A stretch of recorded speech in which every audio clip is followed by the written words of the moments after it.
Okay, so this is where I'm going to put the teepee.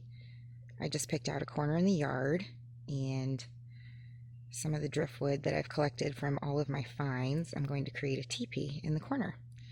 Don't mind the abandoned house behind the fence, but I've put in the rocks and I've left an opening for the walkway into it, and today I'm going to lay plastic down.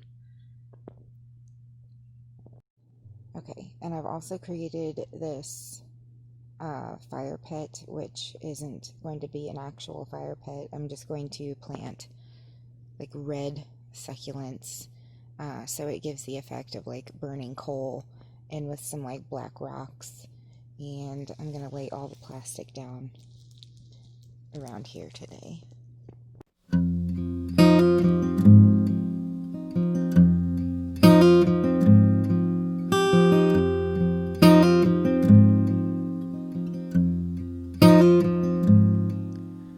If I was a sinner, tell you what I would do. I'd quit my sinning and I'd work on a building too.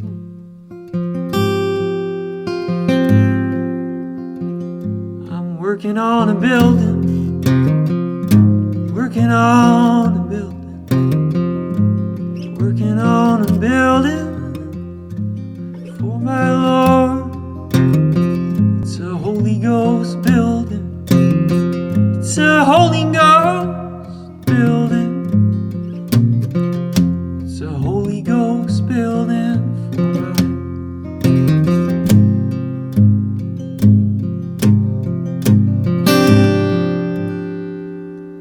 If I was a gambler, tell you what I would do. I'd quit my gambling and I'd work on building too.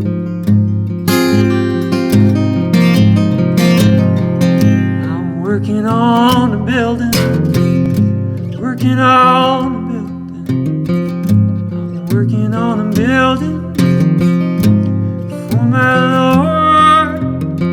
It's a Holy Ghost building. It's a Holy Ghost building. It's a Holy Ghost building for mine.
So while you guys watch me basically just scoop gravel so I can put it down on the plastic, I thought I would take the time to say that during the process of working on this, I realized a couple of things, especially as I was editing the video.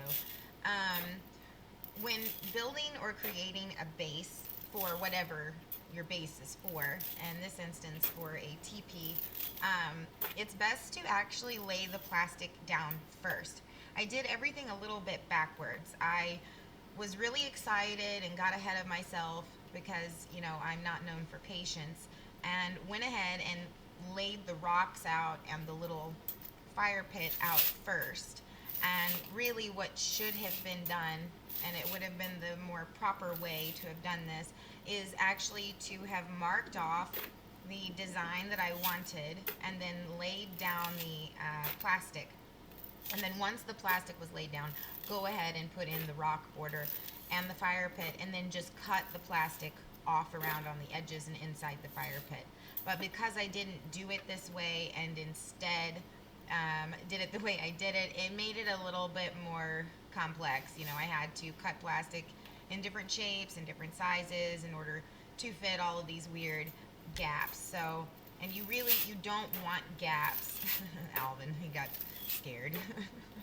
But you don't want gaps when it comes to laying plastic down, because it defeats the purpose of putting plastic down. If you have a gap and it's not covered or properly sealed, then you run the risk of weeds popping up. But in this case, this is for my house, so it's not really that big of a deal. It's not something I'm doing for a customer. So, you know, what's the big deal? There isn't a big deal. I can just use Roundup later on in the spring and summer if weeds do pop up. So anyway, just thought I would take the time to point this out. And so as you can see, I've already laid the plastic down and I'm busy shoveling gravel. And that's really the hardest part, but I enjoy it because it keeps me in shape. Okay, so here in a second, you're going to see me putting some more gravel in on the plastic. And what you'll see is there is a gap in the plastic, and you don't want that, because even if you put the gravel down, weeds are going to pop up through that gap. But like I said, this is for my house, so it's not really that big of a deal. I will just use Roundup. But you really want to lay the plastic down first so that's all in one piece. So yeah, that right there is where the gap is. It's just a small gap, but it doesn't take much of a gap for a weed to find its way through. So I also recommend using a rake. I, however, have broken my rake. I've used it so much in the last couple of years that it just gave out on me. So I was just using my hands, but I recommend using a rake. It makes the process a lot easier.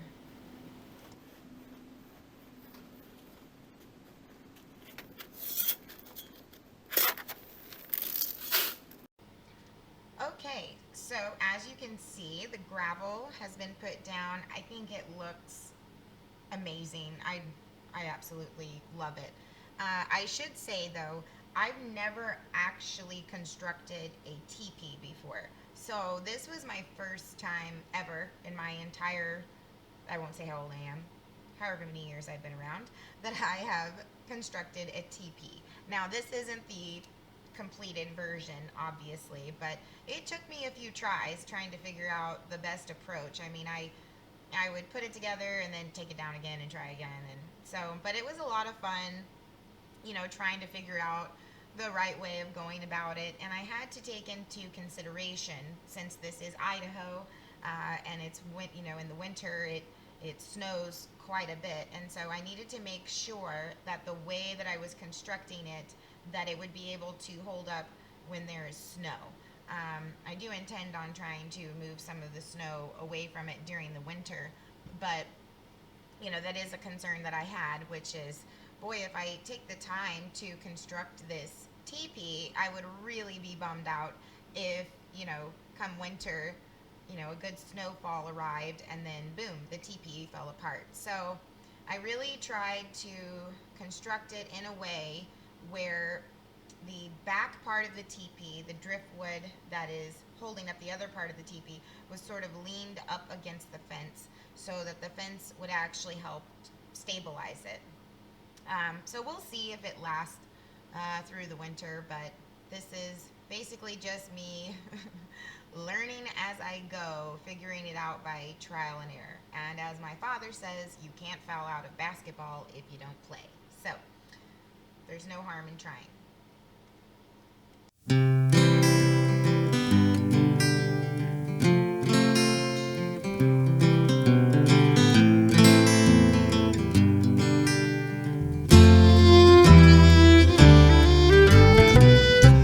You walk my road with no shoes on your feet. Probably feel the way I do.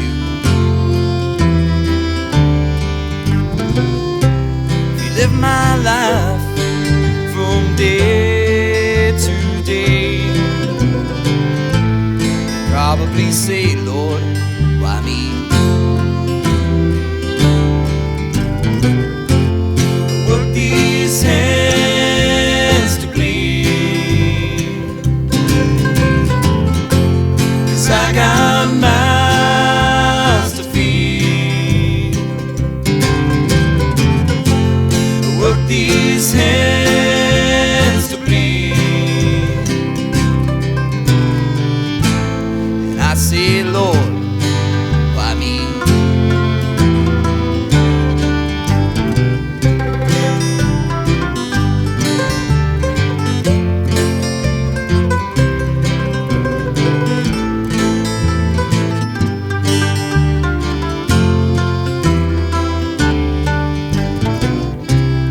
Pray to God for a shirt on my back, a wife by my side on our plate, and I try my best to keep my mouth shut. Do my part if you do yours.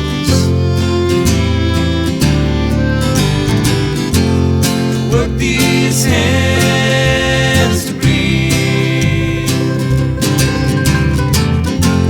'cause I got mouths to feed. I work these hands to bleed, and I say, Lord, why me?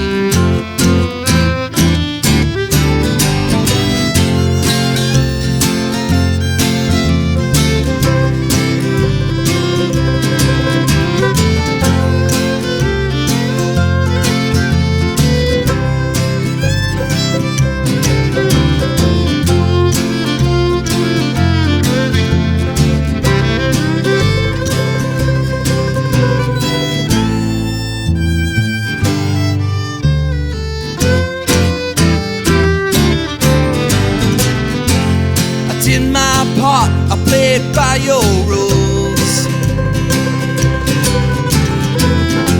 Never got my shirt, I never got my shoes. If you won't help, well, I know who will. The neighbor to my left, the neighbor to my right. Work these hands to bleed, 'cause I got mouths to feed. I work these hands to bleed, and I say, Lord, I'm glad I'm me.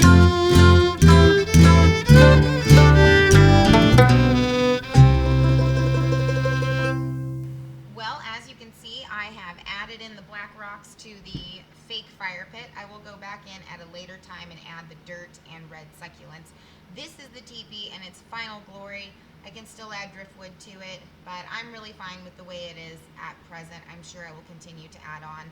I also got a little quirky and threw in some sheep bones. These are hip bones at the base of this particular driftwood post.